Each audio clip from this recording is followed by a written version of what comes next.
In the first two videos, we looked at how sound can be transformed into different forms of energy, and the amplitude and the frequency can be maintained. And when it's turned from those forms of energy back into sound, we get a faithful reproduction of the original sound we recorded.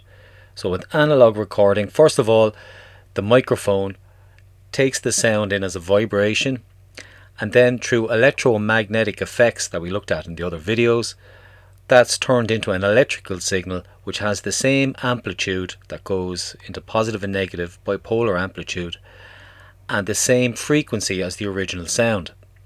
And if we take that electrical current with its changing frequencies and changing amplitudes and we amplify it and we send it to a speaker, and the speaker uses the reverse of the technology of the microphone to vibrate a diaphragm, which then vibrates the air, and then we hear our analog recording playing the sound back that was originally recorded.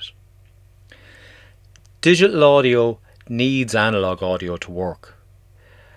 Digital recording always uses an analog front end. A microphone is always going to be some form of analog device.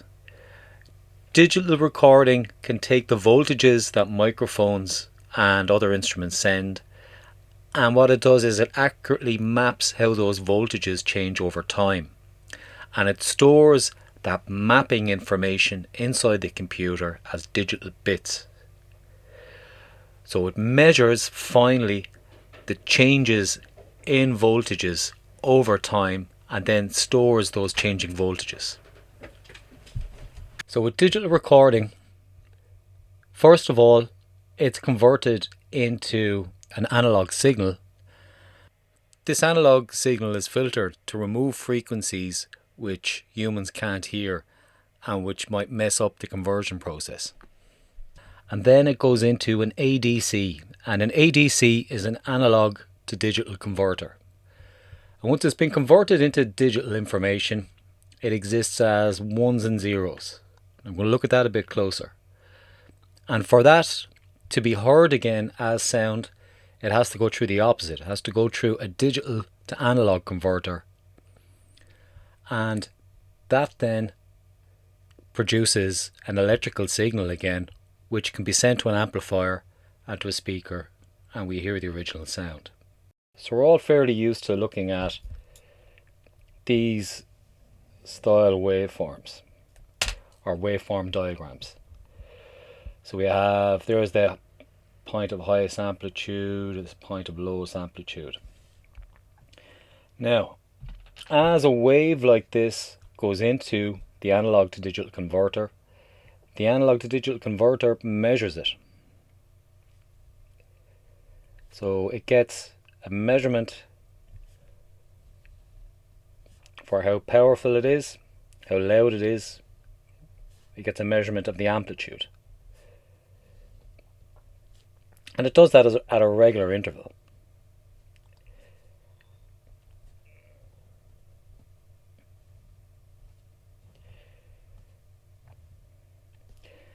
And another way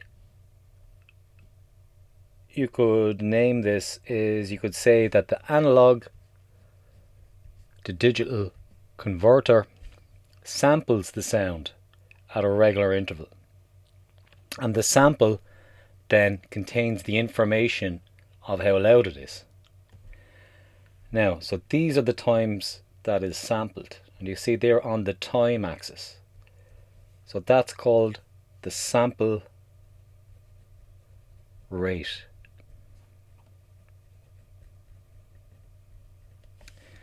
And it's a time value. So it's going to be in hertz, which is cycles per second, or kilohertz, which is thousands of cycles per second. Now, each of these samples has a vertical resolution, and you can think of that as in how fine is the measurement of the volume differences. Is it a crude measurement, or is it a very fine scientific measurement where even the slightest difference is picked up? This resolution is called the bit depth.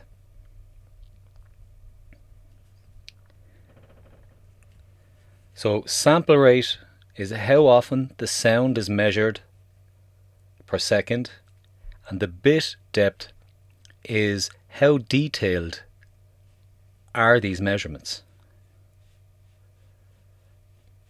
You can think of bit depth like the resolution of a digital photograph. You know, if you look at certain digital photographs closely, they break down into blocks and squares, and you can see the individual elements that go to make up the image. So each sample stores information about the amplitude of the sound recorded at that particular point. So it's just a level that's stored. The resolution of that level is very important. Just like with the digital photographs, if you don't use a lot of information, you end up losing detail. Now that information is stored in a computer using binary. Now computers only understand ones and zeros, off and on basically. But through clever programming, we can use those ones and zeros to represent much larger numbers by combining them in different ways. For example, 4 bits can be used to represent 16 values because 4 bits can be arranged in 16 different ways. As you can see from this graph here, if you have 4 zeros, we'll call that the first position they can all be in. And as you bring in more ones or more, put the ones in different places, you can see these are all the different combinations you can have. So if we're going to call this one 0 and this one 15, you can see then how you can get 16 values out of these 4 bits. So with 16 values, you get to make a very kind of crude Lego version of the original wave that was there.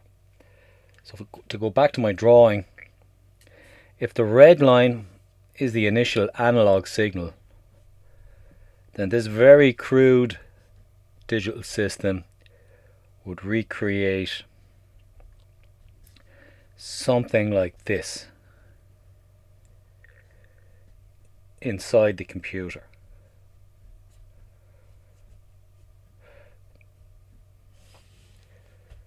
So that's what the digital audio will be like inside the computer. Now, by the time it goes to the digital to analog converter, these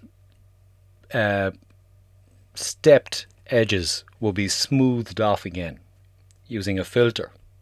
I don't need to go into how that's done, but you will lose some information. Like this is a very simple wave, so a small bit depth would be grand for a simple wave, but as soon as you start wanting to record a full track, somebody's voice, acoustic instruments, you want as fine a possible level of detail. So the more your bit depth, the better. So if you can rearrange 4 bits in 16 different ways, what kind of level of detail does a CD have? Well, a CD has 16 bits. So 1, 2, 3, 4.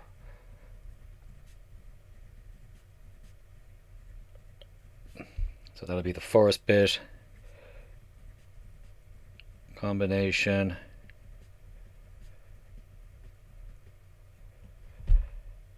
And you do it in the same way that you did with the 4 bits, and it turns out that you will get 65,536 combinations.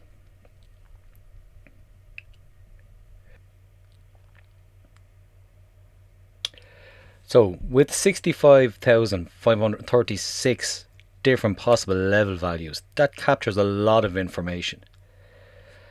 But of course, capturing the information vertically isn't enough. We need to sample a lot quicker as well. So, okay, so let's do another graph. So this is another digital sound wave. You've seen things like this in Ableton all the time. Now, with their fairly crap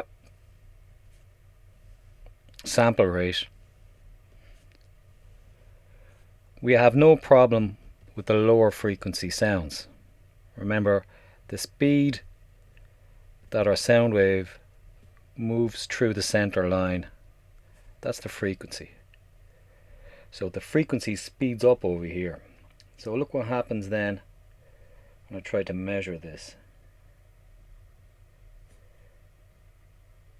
Is what we have happening is sound information is lost in the gaps. For example, this gap here is the same distance as all the other gaps, more or less, but this piece of information is just gone. So the computer will do its best. It'll make this digital information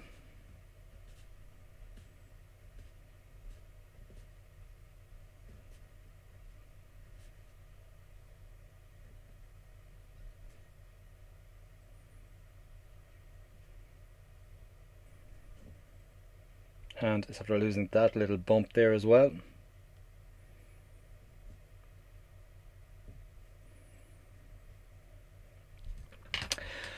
So even though this blocky staircase style wave will be smoothed off into a curve when it hits the digital to analog converter, this information is still lost because it happened in between the points when the wave was being measured. So how do we get around that? Well, the scientists thought, what's the highest frequency that a human can hear? That's 20,000 hertz. So they figured out that you need a sample rate twice the frequency of whatever sound you want to record.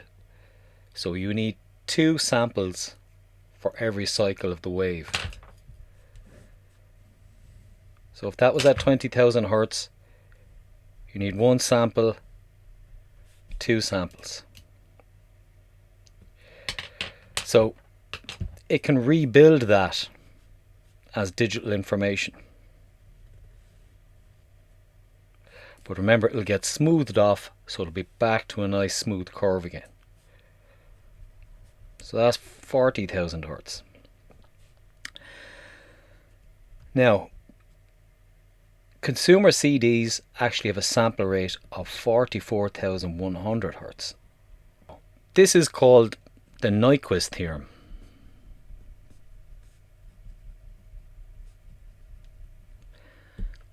And it basically states that data must be sampled at least twice per cycle in order to reproduce it accurately. That's the answer to that one. What is the Nyquist theorem? It's a theorem that states that data must be sampled at twice per cycle in order to reproduce it accurately. Data can mean any kind of moving waveform in this case. We're talking about sound.